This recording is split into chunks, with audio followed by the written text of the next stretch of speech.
Назарларыңызға Алмагрейнің ақ түсті жаңа холодильнигін ұсынамыз, яғни 460WG деген модель. Размеріне келетін болсақ, биіктігі 185 см, ұзындығы 83 см, тереңдігі 68 см, объемы үсті холодильник бөлігі 301 литр, морозильник бөлігі 127 литр. Ішін ашып таныстыратын болсақ, есігінде дисплей бар. Осы дисплейде әр зонаның температурасын дисплейдің көмегімен сіз басқара аласыз. Есігінде 3 қалташасы бар.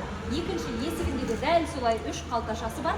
Ішінде 3 стеклянный полкасы бар. Өте сапалы қалың стеклодан жасалынған. Multi Airflow функциясы жұмыс жасайды. Яғни ішіндегі жағымсыз иісті болдыртпайды. Есігінде осындай екі жақтан светі жанады. Фреш бокс бар. Бұл жердегі көкөністеріңіздің, жеміс жидектеріңіздің ұзақ сақталуын қамтамасыз етеді.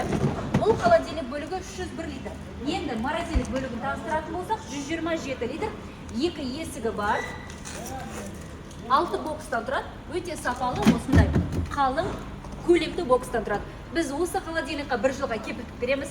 Бүкіл Қазақстан бойынша сервис центр жұмыс жасайды. Хабарласыңыздар.